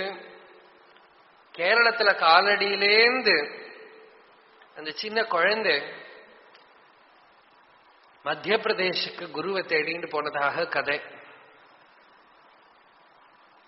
மத்திய பிரதேஷ்ல போய் கோவிந்த பகவத் பாதால மீட் பண்றார். அதெல்லாம் நம்ம சங்கர விஜயத்துல பார்ப்போம். கோவிந்த பகவத் பாதால் கூட 2 வருஷம் இருந்தவர். அதற்கு பிறகு காசியில வரார். காசியிலேருந்து தன்னுடைய திக்விஜயம் ஆரம்பிச்சவர். பாரத தேசம் பூரா சஞ்சாரம் பண்ணி, எதுக்கு சஞ்சாரம் பண்ணணும்? பல காரணங்கள் சொல்லுவா. துர்மத கண்டனம், ஸ்தாபனம், மண்டனம் எல்லாம் சொல்லுவோம். நாம மகான்களோட வாழ்க்கையை பார்த்தா நமக்கு ஒரு விஷயம்தான் தெரியும். அவ என்ன பண்ணினாங்கிறது இம்பார்ட்டன்ட் இல்லை, அவ இருந்ததுதான் இம்பார்ட்டன்ட். அவ சாநித்தியமே அனுகிரகம். அவ எங்கெங்க போறாளோ அதெல்லாம் அனுகிரகம். அவ அவைலபிலிட்டி அவ்வளவுதான். அவ சும்மா இருந்தாலும் நடந்தாலும் எல்லாம் நடக்க வேண்டியது நடந்துட்டே இருக்கும். அவளுடைய நியதிக்கு தகுந்தபடி சஞ்சாரம் பண்ணவோ, ஒரு இடத்துலயே இருக்கவோ, புஸ்தகம் எழுதவோ, எழுதாம இருக்கவோ, ஜடோன்மத்த பாலோன்மத்த பிசாசவது, குழந்தை மாதிரியோ பைத்திய மாதிரியோ எல்லாம் கூட ஞானி இருப்பன். ஆனால் அவளால உலகத்துக்கு என்ன அனுகிரகம் நடக்கணுமோ அது நடக்கும். ஞானத்தை அடைஞ்சவனால உலகத்துக்கு பரம மங்களம் உண்டாகும். ரமண மகர்ஷி கிட்ட கேட்டா, நமக்கு உலகத்துக்கு பண்ண முடியற பெரிய சர்வீஸ் என்னதுன்னு கேட்டா, greatest service that we can do. நம்ம எப்போ என்ன நினைச்சுக்கிறோம்? சும்மா இந்த வேதாந்தம், பாகவதம், கீதையெல்லாம் சொல்லி என்ன பிரயோஜனம்? ஹாஸ்பிட்டல் கட்டணும், ஸ்கூல் கட்டணும், அப்பதான் நல்லதுன்னு நினைச்சுக்கிறோம். மகர்ஷி சொன்னார், the greatest service that you can do is to realize yourself. நீ யாருன்னு தெரிஞ்சுக்கிறது தான் உனக்கு பெரிய அனுகிரகம். உன்னை நீ அறிந்து கொண்டால் உனக்கு ஓர் கேடும் இல்லை. நீ உன்னை தெரிஞ்சுண்டாயானால், குறையேதும் இல்லாத வஸ்து நீ தெரிஞ்சுண்டாயானால், நீ ஃபர்ஸ்ட் ஆஃப் ஆல் குறையில்லாம ஆவே. அதுக்கப்புறம் பரத்தியார் குறைய உனக்கு நகர்த்த முடியும். உலகத்துல பூரா பிரசித்தமான நோபல் பிரைஸ் எல்லாம் வாங்கின மதர் தெரேசா, அந்த அம்மாவை ஒரு வெள்ளைக்காரன் போய் இன்டர்வியூ பண்றான். இந்த வெள்ளைக்காரன் வடக்கு திக்குல ரொம்ப பிரசித்தமா இருந்த ஆனந்தமயிமா அப்படின்னு பெங்கால்ல இருந்து இருந்த ஒரு அம்மா, பெரிய ஞான நிஷ்டையா இருந்த அந்த அம்மா நம்ம மகாசன்னிதானம் கல்கட்டாவில் அந்த அம்மாவுமா மீட் பண்ணிட்டு இருக்கா. சங்கரன் ஒரு வயசான மாமா, 2 வருஷம் முன்னால்தான் அவர் போனார். அவர் சிங்கேரி மகாசன்னிதானத்துக்கு ரொம்ப பெரிய பக்தர். அவர் தான் இவருக்கு 2 பேருக்கு நடுப்புல இருந்தவர். ஆனந்தமயிமாவை மகாசன்னிதானத்தை போய் ஆனந்தமயிமா ஆசிரமத்துக்கு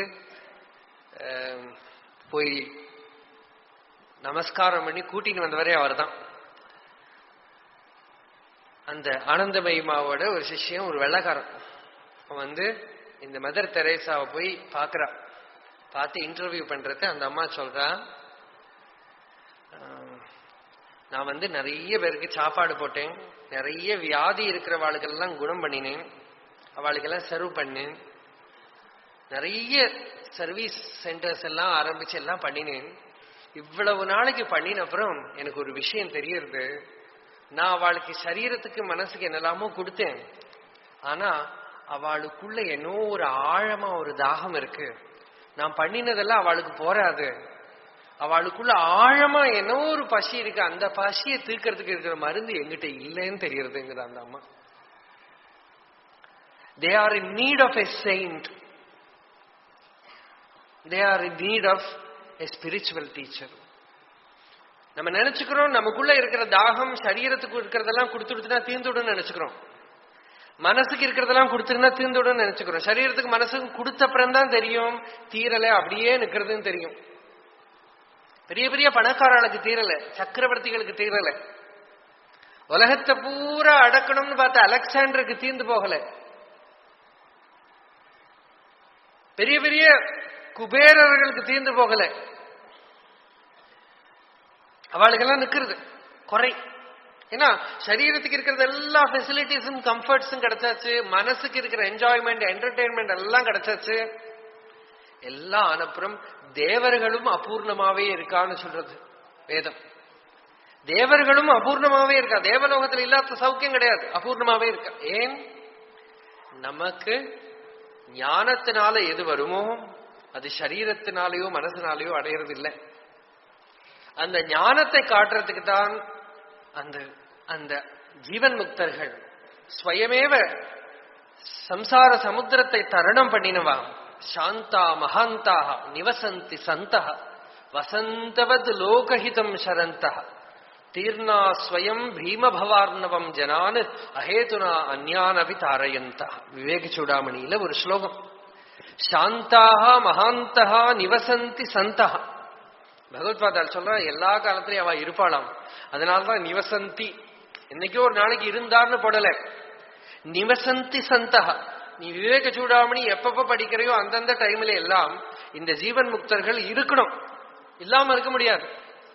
நிவசந்தி சந்தः வசந்தவத் லோகஹிதம் சரந்தः. எப்படி வசந்த காலம் வரபோது எங்கேயும் பூ பூக்கிறதோ, எங்கேயும் சந்தோஷம் ஏற்படுறதோ, உற்சவம் ஏற்படுறதோ, அது மாதிரி வசந்தவது லோகஹிதம் சரந்தः. லோகத்துக்கு பூரா மங்களம் கொடுக்கறதுக்காக அவ சஞ்சாரம் பண்றா. தீர்ணாஸ்வயம், அவ they have crossed, they have gone across. துக்கத்தை தரணம் பண்ணிவிட்டா, துக்கத்துக்கு ஒரு பரிகாரத்தை கண்டுட்டா. ஆத்தியந்திகமான க்ஷேமத்தை, சாந்தியை, பூர்ணத்துவத்தை தன்னோட ஸ்வரூபமா உணர்ந்தவர்கள் அஹேதுனா ஞானபி தாரயந்தா. ஒரு மோட்டிவேஷனும் இல்லாம, ஏதாவது கிடைக்கிறதுக்காக இல்லை, பெறத்தியார்கிட்ட இருந்து ஏதாவது ஒண்ணு கிடைக்கிறதுக்காக அவ பண்ணல, சஞ்சாரம் பண்ணிட்டே இருக்க. 32 வயசு வர, 8 வயசுல கிளம்பி போனவர் 32 வயசு வரை பாரதம் பூரா அலைஞ்சிட்டு இருந்தார். அவர் எதுக்கு அலைஞ்சார்? யாராவது அவருக்கு அவார்டு கொடுத்தாளா, இல்ல ஏதாவது ரெக்கக்னிஷன் கொடுத்தாளா, இல்ல ஏதாவது பெருமை கிடைச்சதா? எதுக்காக? பாரதம் பூரா அலைஞ்சின்னு இருக்கார். அஹேதுனான்யா, அவரே அதுக்கு காரணம் சொல்றார். அவருக்கே தெரியாதான் காரணம். ஏன் அலையறேன்னா தெரியல.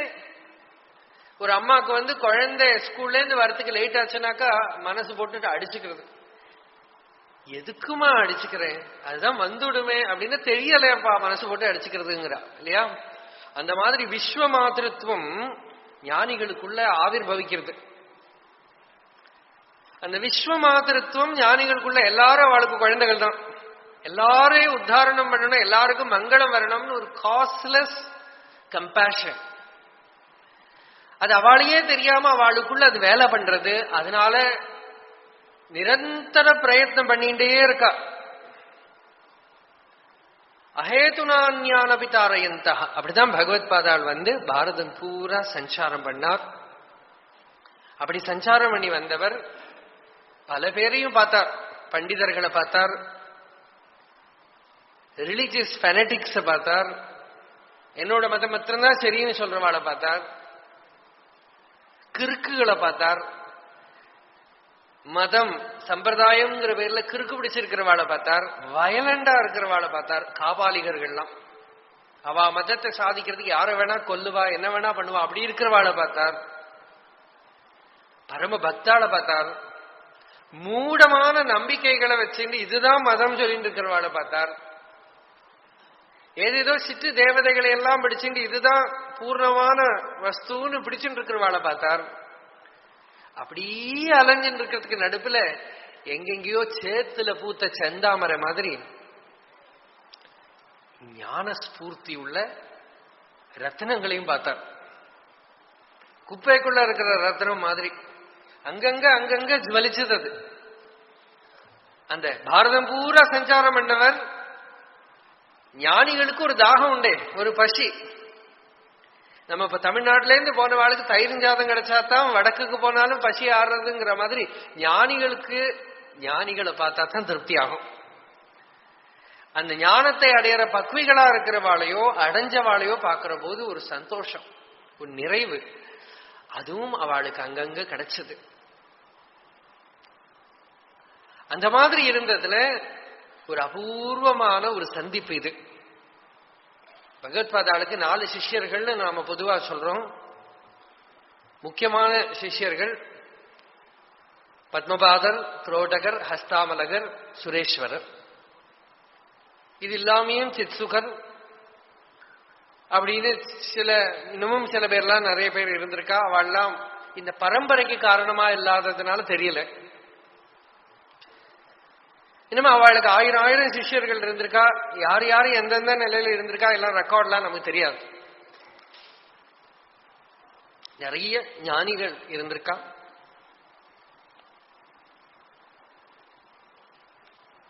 அவகிட்ட இருந்து அடைஞ்சவா இருந்திருக்கா. அதுல நம்ம இப்ப பார்க்க போற இந்த ஒரு பிரகரண கிரந்தத்துக்கு முன்னால ஒரு கதை இருக்கு. அந்த கதை ரொம்ப ஆச்சரியமான ஒரு கதை. ஸ்பிரிச்சுவல் ஹிஸ்டரி ரிப்பீட்ஸ்னு சொல்லுவா. இந்த கதை தொடர்ந்து வந்துட்டே இருக்கும். நீங்க பாத்தீங்கன்னா பாகவதத்துல ஜடபரதோபாக்கியானம், பௌத்த கதைகள்ல ஒரு கதை உண்டு, ஒரு மூக்க பாலன் இதே மாதிரி ஒரு கதை உண்டு. இந்த மாதிரி கதைகள் நிறைய உண்டு. கேரளத்துல காக்கசேரி பட்டதிரின்னு ஒரு மகான் இருந்தார். கிட்டத்தட்ட இந்த மாதிரி இருக்கும் கதை. மகான்கள் சரித்திரங்கள் எல்லாம் பார்த்தா விசித்திரமா இருக்கும். ஆனா நிறைய சிம்பிளன்ஸ் ஒரே மாதிரி இருக்கும். பகவத்பாதாள் தெற்கு தட்சிண தேசத்துக்கு நடந்து வரா. கர்நாடகத்துல சீபேலிங்கிற ஒரு கிராமத்துக்கு வரா. அந்த சீபலியில நிறைய அக்னிஹோத்திரி பிராமணர்கள்லாம் இருந்தாலாம். வேதாத்தியனம் பண்ணவா நிறைய பேர், அக்னிஹோத்திரம் பண்ணிட்டு இருக்கிறவா நிறைய பேர். 2000 அக்னிஹோத்திரிகள் இருந்தா அப்படின்னு சொல்றோம். அங்க பிரபாகரன் ஒரு பிராமணர், அவருக்கு ஒரு குழந்தை. அந்த குழந்தை ஜென்மனாவே மூக்கன மாதிரி, ஜடத்தை மாதிரி, மந்த புத்தி மாதிரி எதுக்கும் விகார பிரகடனம் பண்ணாம இருக்கு.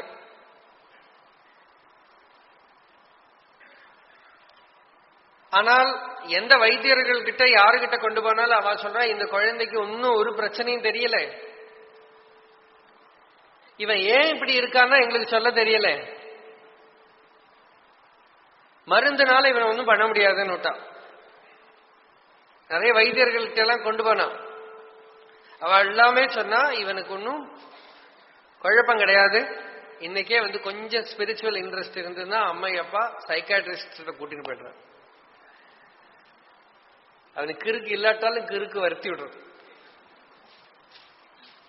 நிறைய பேர் அப்படி அம்மா அப்பாவோட கான்ட்ரிபியூஷன் உண்டு. கொஞ்சம் குழந்தைக்கு அத்தியாத்மமா ருச்சி இருந்ததுன்னா அது கொஞ்சம் கோணாமணான்னு இருந்தா கூட எங்கேயோ அது பச்சின்னு தெரிஞ்சுக்கும். அதுக்கு முன்னாடி கூட்டிட்டு போயிடுவா சைக்காட்ரிஸ்ட கூட்டிட்டு போய் மருந்து மாத்திரையெல்லாம் உள்ள ஏத்தி வாஸ்தவமாவே கிறுக்கு பிடிச்சவா உண்டு நிறைய.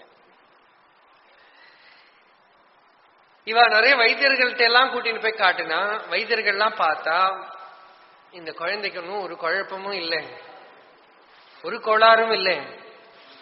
புத்திக்கு கோளாறு கிடையாது, வோக்கல் கார்டு கோளாறு கிடையாது, காதுக்கு கோளாறு கிடையாது. ஆனா செவிடன மாதிரி, பேச்சு வராதவன மாதிரி, மூகன மாதிரி, மந்த புத்திய மாதிரி அந்த குழந்தை பேசாம சமத்தா இருக்கு.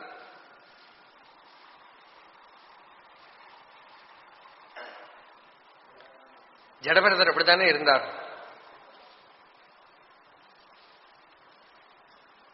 யாருக்கும் தெரிஞ்சுக்க முடியல. திரையாமேவ வித்யாயாம் பர்யவசிதமதையா நது பரவித்யாயாம். அவ அண்ணாமாரெல்லாம் இருந்தாளாம், நல்லா வேதாத்தியனம் பண்ணவா. அவள்லாம் ஆத்ம வித்தியில விற்பனர்களா இல்லாததுனால இவரோட நிலைய கொஞ்சம் கூட புரிஞ்சுக்காம இருக்கிற வேலையெல்லாம் பண்ண வச்சாலாம். ஜடபரதர் விஷயத்துல வேலையெல்லாம் பண்ணிட்டு இருந்தார். அவர் என்ன வேலை பண்ண சொன்னாலும் பண்ணுவார். என்னத்தை சாப்பிட கொடுத்தாலும் சாப்பிடுவாராம். இந்த குழந்தையும் கிட்டத்தட்ட அப்படிதான் இருந்திருக்கு. 12-13 வயசான இந்த பையனை அவ அப்பா அம்மாக்கு என்ன பண்ணணும்னு தெரியல. அந்த காலத்துல அதுவும் பிராமணர்களுக்கு குழந்தை வேதம் படிக்கணும்னு ஆசை. பூனல் போட்டா காயத்ரியாவது ஜபம் பண்ணும். இந்த குழந்தை ஒன்னும் பண்ண மாட்டேங்கிறது, எதுக்கும் வழங்க மாட்டேங்கிறது. அப்படி இருக்கிற போதுதான் பகவத்பாதாள் அந்த கிராமத்துக்கு வரா. அவ திக்விஜயம் அந்த கிராமத்துக்கு வர நிறைய பேர் சொன்னா, பகவத்பாதாள் கிருபையில உங்க குழந்தைய வாக் சக்தி வருமோ பார்க்கலாம், நீங்க கூட்டின்னு போங்கிறான். பகவத்பாதாளுக்கு வேணா அந்த டைம்ல என்ன 25 வயசு இருக்கலாம், இந்த குழந்தைக்கு 12 வயசு இருக்கலாம் வச்சுங்களேன். அவ அம்மா அப்பா இந்த குழந்தைய கூட்டின்னு போய் ஆச்சாரியால் முன்னால் நமஸ்காரம் பண்ண வைக்கிறா. நமஸ்காரம் பண்ணி உட்கார வச்சா அது உட்கார்ந்துட்டே இருக்கு, யாரையும் பார்க்கல. வேதமே சொல்றது திருஷ்டி எங்கேயோ ஆகாசத்த மாதிரி. தத் விஷ்ணோஹோ பரமம் பதம் சதா பஷ்யந்தி சூரையா. ஞானிகள் எதை பார்க்கறானாக்கா தத் விஷ்ணோஹோ பரமம் பதம் சதா பஷ்யந்தி. அவ கண்ணு எங்க இருக்கு? திவீவ சக்ஷுராததம். எங்கேயோ ஸ்பேஸ் பாக்குற மாதிரி, வேக்கன் ஸ்பேஸ் பாக்குற மாதிரி.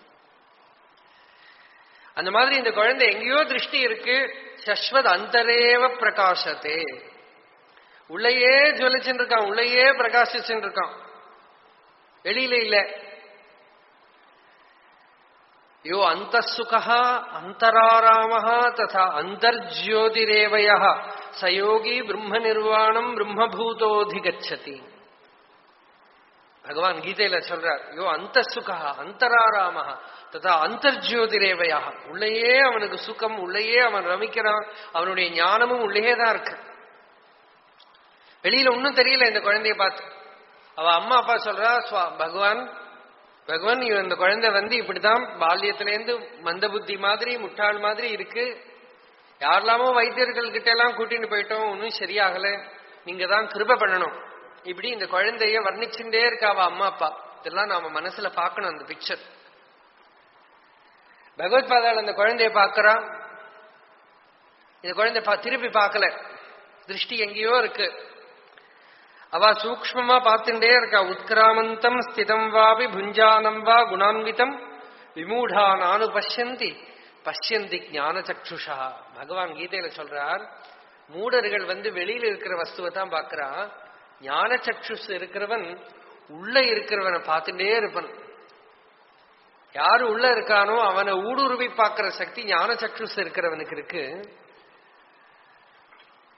பகவத்பாதாள் உள்ள இருக்கிற வஸ்துவை பார்த்துட்டே இருக்கா, அது ரெஸ்பாண்ட் பண்ணவே மாட்டேங்கிறது. இவாளை திருப்பி பார்க்கவே இல்லை, கவனிக்கவே இல்லை. அப்படியே அலௌகிகமான ஸ்திதி. அந்த நிலையில ஆச்சாரியாளுக்கு அப்படி ஒரு ஆனந்தம் அந்த குழந்தைய பார்க்கிற போது. உன்னை பார்க்கறதே எனக்கு சந்தோஷமா இருக்குங்கிற. ரொம்ப நேரமா பாக்குறான், இந்த குழந்தை திரும்பி பார்க்கல. அந்த குழந்தை கைய கிரகிச்சுன்னு கேள்வி கேட்கிறா. கஸ்துவம் சிசோ கஸ்ய குதோசி கந்தா கிம் நாமதேத்வம் குத ஆகதோசி ஏதன்மயோக்தம் வதசார்பகத்வம் மத்ப்ரீதயே பிரீதி விவர்தனோசி. அர்பக, அர்பகன்னா ரொம்ப சின்ன குழந்தையதான் அர்பகன்னு கூப்பிடணும். இந்த குழந்தை அவ்வளவு சின்ன குழந்தை இல்லை. ஆனா மகான்களுக்கு பிரியம் வரும்போது எல்லாரும் குழந்தை குழந்தை ஆயிடுவாளோ இல்லையோ, அதனால ஆச்சாரியாளுக்கு ஒரு மாதృபாவம் வந்துடுத்து போல் இருக்கு. அந்த மாதృபாவத்துல ஹே அர்பக, உன்னை பாக்குறதே எனக்கு பிரியமா இருக்கு. கஸ்துவம் சிசு, நீ யாரு? குத ஆகதோசி, எங்கிருந்து வரேன்? கிம் தே நாம, உன்னுடைய பேரு என்ன? கஸ்துவம் சிசு கஸ்ய, நீ யாரோட பிள்ளை? குதோ சிகந்தா, நீ எங்க போற? கிம் நாமதே த்வம் குத ஆகதோசி. இந்த கேள்வி எல்லாம் கேட்கவும் ரெஸ்பாண்ட் பண்ணாம இருக்கு. அப்ப பிரியமா கூப்பிடுறா. இந்த உள்ள இருக்கிறத எழுப்பணும். பாகவதத்துல ஸ்ருதி கீதான்னு தசமஸ்கந்தத்துல உத்தரத்துல வரும். பரீட்சித் கேட்கிறான், நிர்குணமா இருக்கிற பிரம்மத்துல எப்படி குணங்கள் சஞ்சரிக்கும்? நிர்குணமா இருக்கிற பிரம்மத்தை கதம் போதயந்தி ஸ்ருதையா, ஸ்ருதிகள் எப்படி பிரம்மத்தை போதனம் பண்ண முடியும் அப்படின்னு கேட்கறது. சுகாச்சாரியால் சொல்றா, ஞானிகள் டைரக்டா போதனம் பண்ண மாட்டான். அவ சிஷ்யனை தன்னோட ஸ்வரூபமாவே குரு பார்த்து அந்த உள்ள இருக்கிற அந்தர்யாமியை எழுப்புறதுதான் குருவோட வேலையை தவிர புத்திக்கு ஏதாவது டீச்சிங் கொடுக்கறது இல்லை. உள்ள இருக்கிறது எழுந்திருந்தா அது புரிஞ்சுக்கும். அப்ப வேதமா அதுதான் பண்றது. உள்ள இருக்கிற பகவானே நீயே எழுந்திருந்து நீயே உள்ள இருக்கிற அஜ்ஞானத்தை நீக்கம் பண்ணிக்கும். இல்லாம அஜ்ஞானத்தை நீக்கம் பண்ணு இல்லை, உள்ள இருக்கிற பகவான போதனம் பண்ணி. இது டைரக்ட் மெத்தட். ஜய ஜயாம் ஜஹி அஜாம் அஜித தோஷ கிருபீத குணாம் त्वमसि यदात्मना समवरुद्ध समस्त भगः अगजगदोकसाम् अखिल शक्त्यवबोधगते क्वचिदजयात्मना चरतोऽनुचरेन् निगमा ஜய ஜயா ஜஹி அஜாம். உள்ள இருக்கிற பகவானுக்கிட்ட நீ எழுந்திரு பகவானே, அஜாம் ஜஹி, அஜானத்தை நீக்கம் பண்ணு, மாயையை நீக்கம் பண்ணு, ஆவரணத்தை நீக்கம் பண்ணு. நிராவரணமேவ நிர்வாணம். அந்த நிராவரணம் தான் நிர்வாணம். ஆவரணம் நீங்கிறது இருக்கே, நிராவரணத்துக்கு பேரு தான் நிர்வாணம்னு பேரு. அந்த ஆவரண சுதி, அந்த ஆவரணம் அஜ்ஞானம் உள்ளேருந்து நீங்கி விடுத்துனா நிர்வாணம். அந்த ஆவரணத்தை நீக்கம் பண்ணதுதான் குருவோட வேலை. இங்க பகவத்பாதாள் அதுக்கு தான் பாக்குறா. இவன் ரெஸ்பாண்ட் பண்ணணுமே இந்த குழந்தை. கஸ்துவம் சிசு கஸ்ய குதோசி கந்தா கிம் நாமதேத்வம் குத ஆகதோசி. பேசல. ஏதன் மயோக்தம் வதச்சார்பகத்வம். குழந்தை நான் கேட்கிறேனே சொல்லுப்பா. மத் பிரீதையே பிரீதி விவர்தனோசி. உன்னை பாக்குறதுக்கு எனக்கு ரொம்ப பிரியமா இருக்கு. இன்னமும் நீ எனக்கு பிரியம் பண்ணலாம். அவ்வளவு பிரியம் எனக்கு உன்னை பாக்குறத வருது. ராமகிருஷ்ண பரமஹம்சர் விவேகானந்தரை பாக்குறத முதல் வாட்டி பாக்குற போது கொஞ்சம் கொஞ்சறார். நீ நாராயணன் பூஜை பண்ணார், ஆரத்தி காட்டினார். என்ன பண்ணார்னா இதுதான் பண்ணார். உள்ள இருக்கிற ஆளை எழுப்பி விடுறது. அது எழுப்பி விட்டாச்சுனாக்கா அவ மனசு கான்சியஸ் மைண்டினால புரிஞ்சுக்க முடியாத விஷயங்கள் எல்லாமே சூக்ஷ்மமா உள்ள இருக்கிற அந்த சிதக்னி குண்ட சம்பூதா எழுந்திருந்து விட்டானாக்கா அவ புரிஞ்சுன்னு விடுவா. சிச்சக்தி சேதனா ரூபா வித்யாஸ்வரூபிணியா இருக்கிற அந்த உள்ள இருக்கிற சக்தி கிளம்பி விடுத்தினாக்கா அவள் ஏதோ ஒரு குதச்சித் கௌசலாதேவ பரமாத்மா விலோக்கியதே. ஜனகர் சொல்றார், அஷ்டாவக்கரோட கிருப்பையில ஏதோ இவ்வளவு நேரம் எனக்கு புரியல. இத்தனை நாளைக்கு நான் அஜ்ஞானியா தான் இருந்தேன். ஏதாவந்தமகம் காலம் மோகேனைவ விடம்பிதா. இவ்வளவு நேரம் நான் மோகத்துலதான் இருந்தேன். ஆனா ஒரு க்ஷணத்துல என்னவோ ஆயிடுத்து. ஏதோ ஒரு கௌசலம் வேலை பண்றது, நான் பரமாத்மாவை பாக்குறேனேங்கிறார். அந்த மாதிரி ஹஸ்தாமலகருக்குள்ள அந்த குழந்தைக்குள்ள எழுப்புறார் ஆச்சாரியால். நீ யாருப்பா, நீ யாரு, நீ என்ன, கஸ்துவம். இது ரொம்ப முக்கியமான கேள்வி. நீ யாரு? ரமண பகவான் வாழ்க்கை பூரா அதுதான். யாருக்கு சந்தேகம் வருது, யாரு கேள்வி கேட்கிறா, யாரு எனக்கு தெரியலன்னு சொல்றா, யாரு எனக்கு ஞானம் வேணும்னு சொல்றா, யாரு சம்சாரின்னு சொல்லிக்கிறா, யாரு பந்தத்துல இருக்கா. இந்த நான் நான் நான் சொல்றேன். இந்த நான்கிறது என்ன? இந்த நான்கிறதோட ஸ்வரூபம் என்ன? வாசிஷ்டத்துல ராமர் சொல்றார் வசிஷ்டர் கிட்ட, பகவானே இந்த அகங்காரத்தினால நான் தொந்தரவு விட்டு விட்டேன். ஏன்னா எனக்கு ஒரு நிம்மதி கிடையாது. அகங்காரவசாத் ஆபத் அகங்காரா துராதயா அகங்காரவசாதீஹா ந அகங்காராத் பரோ ரிபுஹு. இந்த அகங்காரத்தினால ரொம்ப கஷ்டமா இருக்கு, எனக்கு நிம்மதியே இல்லைங்கிறார் ராமர். அப்ப வசிஷ்டர் சொல்றார், ராமா இந்த அகங்காரம்ங்கிறது தான் சம்சாரம்ங்கிற மரத்தோட பீஜம். அதை எரிக்கிற ஒரு நெருப்பு இருக்கு. ராம ஸ்வாத்ம விசாரோயம் கோஹம் சியாமிதி ரூபகா சித்த துர்துரும பீஜஸ்ய தஹனே தஹன ஸ்மிருதா. இந்த சித்தம்ங்கிற விஷ விருட்சத்தோட விதையை எரிக்கக்கூடிய நெருப்புப்பா நான் யாருங்கிற விசாரம். இந்த நான் யாரு, நான்கிறதோட ஸ்வரூபம் என்ன, நான் நான் நான் சொல்லிக்கிறியே, இந்த நான்கிறது என்ன, அதோட ஸ்வரூபம் என்ன, ஆராய்ச்சி பாரு அப்படின்னு. இங்க பகவத்பாதால அதுதான் கேட்கிற. கஸ்துவம், நீ யாருப்பா, நீ எங்கேருந்து வர, நீ எங்க போற? இந்த கொஸ்டின் எல்லாம் பார்த்துட்டானா சரீரத்தை கேட்கிற மாதிரி இருக்கும். நம்ம கிட்ட கேட்டா நம்ம அப்படிதான் பதில் சொல்லுவோம். நான் இன்னும் ஊர்ல இருந்து வரேன், இன்னும் ஊருக்கு போறேன், எங்க அப்பா இது, எங்க அம்மா இது, நான் குண்டா இருக்கேன், ஒல்லியா இருக்கேன், எல்லாம் சொல்லுவோம். இது எல்லாமே நம்ம ஸ்வரூபத்தை பத்தி சொல்லல, சரீரத்தை பத்தி தான் சொல்லிக்கிறோம். சரீரமோ நம்ம இல்லை, நம்ம ஸ்வரூபம் இல்லை. அதனால இந்த குழந்தை கிட்ட பகவத்பாதாள் இந்த கேள்வி எல்லாம் கேட்க அந்த குழந்தை ரொம்ப நேரத்துக்கு எதுவுமே பேசல. இந்த கேள்வி போட்டா உள்ள போய் பதில் வரணும். நீ யாரு அப்படின்னு கேட்கிறா. முதல்ல அதுக்கு பதில் சொல்லி ஆகணுமோ இல்லையோ. கஸ்துவம், நமக்கெல்லாம் அப்ளிகேஷன் பண்ணா எழுதுறோமோ இல்லையோ, name, father's name, family details, religion, cost, என்னெல்லாம் இல்லை இல்லைன்னு சொன்னாலும் எல்லாம் எழுதுறோம். எல்லா அப்ளிகேஷன்ல எழுதியாக வேண்டியிருக்கு. அதான் இது விவகாரம்ங்கிறது ஞானத்துல பேஸ் பண்ணிட்டே இல்லை. ஞானத்துல பேஸ் பண்ணி விவகாரம் பண்ண முடியாது. அஜ்ஞானத்துலதான் விவகாரம் நடக்கும். இந்த குழந்தைகிட்ட நீ யாரு அப்படின்னு கேட்க ஒன்னும் சொல்லல, பேசாம இருக்கு ரொம்ப நேரத்துக்கு. ஆனால் ஆச்சாரியாலோட சந்நிதி, அரணியுமா கடையிற போது நெருப்பு வரும்.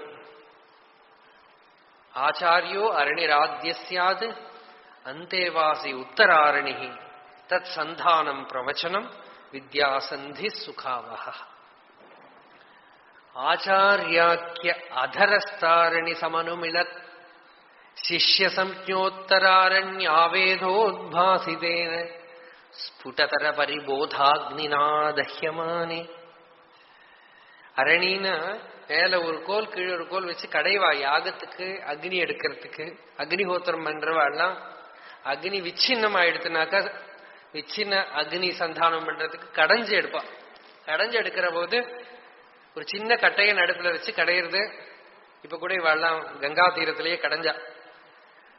அந்த கடையிற நெருப்பு ரெண்டு எண்ணம் ஃப்ரிக்ஷன் பண்ண பண்ண பண்ண அதுக்குள்ளேருந்து ஸ்பார்க் அப்படியே வந்து நெருப்பு பத்திக்கிற மாதிரி பகவத் பாதாள ஒரு அக்னி, ஒரு அரணி, அந்த பையன் ஒரு அரணி. நடுப்புல எல்லாம் அவ அப்பா அம்மா எல்லாம் வரும் காரணம் தான். அந்த ஃப்ரிக்ஷன் எங்கேயோ உள்ள நடந்துட்டு இருக்கு. நெருப்பு பத்திக்கிறதுக்கு கொஞ்ச நேரம் ஆகிறது. இவர் கேள்வி கேட்கிறார். இவர் தான் கடையில் முதல்ல ஆரம்பிக்கிறார். மதனம் இவர் தான் முதல்ல ஆரம்பிக்கிறார். கேள்வி கேட்கிறார். கஸ்துவம் குத ஆயாதாக. கொஞ்ச நேரத்துக்கு அப்புறம் அந்த நெருப்பு வந்தது. அவ்வளவு நேரம் மௌனமா இருந்த குழந்தை ரொம்ப நேரத்துக்கு அப்புறம் அப்படி அப்படி ஒரு பார்வை பார்த்துதான் ஆச்சாரியாளர். கண்ணு இருக்கே தவிர பார்வை இல்லை. ஞானியோட கண்ணையே பாஷிகாரர் என்ன சொல்றாருன்னா ஆடோடு கண்ணு மாதிரிங்கிறார். ஆட்டு கண்ணு மாதிரி. அதாவது கண்ணு இல்லாதவாளுக்கு ஆட்டு கண்ணு வச்சு கொடுப்பாளே பழைய காலத்துல. அந்த ஆட்டுக்கண்ணு பார்க்க முடியாது. கண்ணுக்கு ஒரு ஸ்தானத்துல ஒரு கண்ணா இருக்குமே தவிர பார்க்க முடியாது. அந்த மாதிரி ஞானியோட திருஷ்டியும் திருஷ்டி ஸ்திராயஸ்ய வினா நிரோதாது. திருஷ்டி ஸ்திரமா இருக்கு, ஒன்னும் பார்க்கல. அவளை சம்பந்திச்சு நிராலோகம் தான் அவளுக்கு. அந்த குழந்தையும் எதையும் பார்க்காம இருக்கு. இப்ப பகவத் பாதாள் கேள்வி கேட்க கொஞ்ச நேரத்துல மெதுவா அந்த கண்ணால ஒரு பார்வை பார்த்துதான். பாகவத்துல பார்த்தா ஜடபரதரும் அப்படித்தான். ரகுகணன் ரொம்ப நேரம் கேள்வி சொல்லியும் பரிகாசம் பண்ணியும் பார்க்கல. ரொம்ப நேரத்துக்கு அப்புறம் அப்படி ஒரு பார்வை பார்க்கிறார். மேல அந்த சப்ரமஞ்சத்துல உட்கார்ந்து இருக்கிற ஒரு பார்வை பார்க்கிறார். அந்த மாதிரி இந்த குழந்தையும் பார்வையே பார்க்காம இருந்தது. பகவத் பாதாள ஒரு பார்வை பார்த்துட்டு ஆச்சாரியாலோ உள்ளேந்து எழுப்புறா. அந்த எழுப்ப முதல்ல கம்பீரமா ஒரு ஸ்லோகம் வந்தது வெளியில. அவ்வளவு நேரம் பேசாம இருந்தவர் நீ யாருன்னு கேட்டாரோ இல்லையோ தன்னோட ஃபுல் அட்ரஸ் கொடுக்கறது. நம்ம எல்லாம் லெட்டர் எழுதுற போது முதல்ல பிளேஸ் டேட் எழுதுவோம் இல்லையோ. சுவாமி ராமதீர்த்தர்னு ஒரு பெரிய மகான் இருந்தார். அவர் லெட்டர் எழுதுறார் யாருக்கோ. அதுல மேல என்ன எழுதினார்னா place everywhere, date no time, timelessness. இந்த குழந்தைக்கு நீ யாரு அப்படின்னு கேட்க முதல் ஸ்லோகம் நாஹம் மனுஷ்யம் ந ச தேவயக்ஷம் ந பிராமண க்ஷத்ரிய வைஸ்ய சூத்ரா ந பிரம்மச்சாரி ந கிருஹீ வனஸ்தஹ பிக்ஷுர்ன சாஹம் நிஜபோதரூபா. சர்வ வேதாந்த சாரமும் இந்த ஒரே ஒரு ஸ்லோகத்துல ஒரே ஒரு மந்திரத்துல அடங்கி இருக்குது. மந்திரம் சொல்லணும், ஸ்லோகம் சொன்ன போறார். என்னக்கா எல்லா வேதாந்தமும் இதுல அடங்கியிருக்கு. ஞானியோட நிலை என்ன? இன்டிஃபைனபிள். ஒரு டெஃபினிஷனும் கொடுக்க முடியாது. டெஃபினிஷன் எல்லாமே சரீரத்தை வச்சுன்னு மனசை வச்சுன்னு தான். ஒருத்தனை பார்த்து சன்னியாசின்னு சொன்னா கூட சரீரத்தை வச்சுன்னு சொல்ல முடியும் இல்லையா? ஆத்மாவை பார்த்தா சொல்ல முடியும். கிரகஸ்தர்னு எப்படி சொல்ல முடியும்? பிரம்மச்சாரின்னு எப்படி சொல்ல முடியும்? அவன் சரீரத்தை வச்சுட்டு தான் அவன் கிரகஸ்தனா பிரம்மச்சாரியா சன்னியாசி எல்லாம் சொல்ல முடியும். ஞானியோ ஆத்மாவாவே இருக்கான். நம்மளோ சரீரத்தையே பார்த்துட்டு இருக்கோம். தன் நிலைய அவர் விளக்கிறார். நாகம் மனுஷ்யா நச தேவயக்ஷௌ ந பிராமண க்ஷத்ரிய வைசிய சூத்ரா ந பிரம்மச்சாரி ந கிரகி வனஸ்தா பிக்ஷுர் நச்சாகம் நிஜபூத ரூபா. நான் மனுஷன் இல்லை, தேவனோ யக்ஷனோ அல்ல, பிராமணனோ க்ஷத்ரியனோ வைசியனோ சூத்ரனோ அல்ல, பிரம்மச்சாரியோ கிரகஸ்தனோ வானப்பிரஸ்தனோ சன்னியாசியோ அல்ல. பின்ன நீ யாரு? நிஜபோத ரூபா, நிஜபோத வடிவனாமே. பகவான் ரமண பகவான் இந்த அஸ்தாமலகத்தை அப்படியே தமிழ்ல மொழிபெயர்த்திருக்கார். நரநலன் சுரனியக்கன் அந்தணன் மற்ற வணிகன் சூத்ரன் நானலன் பிரம்மச்சாரி அப்படின்னு வரும் அந்த பாட்டு. அஸ்தாமலக பூரா மொழிபெயர்த்து லாஸ்ட்ல ஒரு ஸ்பெஷல் பாட்டும் அதுல வச்சு அறிவினில் பெரிய பாலன் அப்படின்னு வருது. அதுல முடிவு அறிவினில் பெரிய பாலன் சாற்றிட வாய் திறந்தான் அப்படின்னு. அந்த பறை சாற்றுறதுங்கிறாள் அது மாதிரி அந்த டிண்டிவம் சாற்றிட வாய் திறந்தான் அப்படின்னு. இந்த ஹஸ்தாமலகத்தை பகவான் அப்படி தமிழ் அப்படியே மொழிபெயர்த்திருக்கு. மகான்கள்லாம் இதை தொட்டிருக்கா. ஏகநாத சுவாமின்னு மகாராஷ்டிரத்துல இருந்த சந்துக்கள்லயே பெரிய ஞான நிஷ்டர் அவர். அவர் ஞானபரமா இருக்கிறத மாத்திரம்தான் தொடுவர். ஏகாதச ஸ்கந்தம் பாகவதத்துல சதுஸ்லோகி பாகவதம் இந்த ஹஸ்தாமலகத்தையும் அவர் மராட்டி விருத்த ரூபத்துல வியாக்கியானம் பண்ணியிருக்கார். இந்த ஹஸ்தாமலகியத்துக்கு இந்த ஹஸ்தாமலகியம் முதல் ஸ்லோகமே பூர்ணம். அதுக்கு வியாக்கியானம் தான் இனிமே வர ஸ்லோகங்கள்லாம். நான் நிஜபோத வடிவனே, நிஜபோத ஸ்வரூபனே, உணர்வே ஸ்வரூபமாயிருக்கிற வஸ்துவே நான். சரீரமோ மனசோ புத்தியோ அகங்காரமோ நான் அல்ல, கேவலமான சித் ஸ்வரூபமே நான் அப்படின்னு சொல்றார். அந்த அனுபூதியோட பாட்டு இந்த வியாக்கியான புஸ்தகத்துக்கே தி சாங் ஆஃப் சைலன்ஸ் அப்படின்னு தான் போட்டுது. இந்த மௌனத்திலேந்து வந்த கீதம், மௌனத்திலேந்து வந்த சங்கீதம், அந்த அவ்வளவு ஸ்லோகங்களையும் பகவத் பாதாள் சொல்றா. இந்த ஸ்தோத்திரம் அனாதி காலமா இருக்கு, இந்த குழந்தை அதை பார்த்திருக்கான்,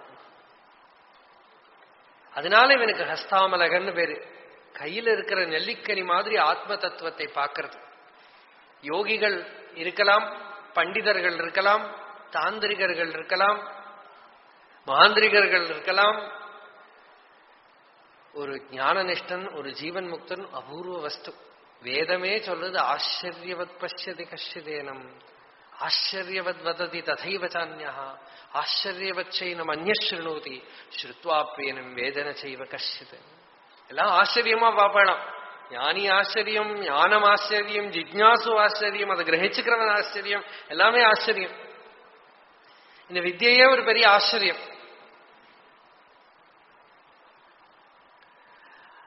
அந்த பிரம்ம வித்யையே நாம துவங்கி வச்சிருக்கோம். இன்னைக்கு முதல் பாட்டு. எவ்வளவு பாட்டு பூராவும் பார்க்க முடியும்னு தோணல, இருந்தாலும் இனிமே இருக்கக்கூடிய 4 நாட்கள்ல எவ்வளவு ஸ்லோகங்களை சாமான்யமா பார்க்க முடியுமோ அதை பார்ப்போம். நாளைக்கு இந்த உட்கார்ந்து இருக்கிற இந்த ஆடியன்ஸ் கொஞ்சம் கூட முன்னாடி வரணும். அப்பதான் அவங்களுக்கு ரெசெப்டிவிட்டி இருக்கும். கொஞ்சம் கூட இப்படி பறந்து கூட உட்காரலாம், இப்படிதான் உட்காரணுங்கிறது கிடையாது. அப்ப கொஞ்சம் கூட ரிசெப்டிவா இருக்க முடியும். நாளைக்கு தொடர்ந்து இருக்கிற ஸ்தோத்திரத்தை பார்ப்போம். யதோ மமாத்மா பவசி த்வமேவ ததோ ந வாச்யம் மம கிஞ்சிதஸ்தி யதா தவேஷ்டம் குரு மாம் ததைவ த்வாம் ஆத்மநாதம் ரமணம் பஜாமி.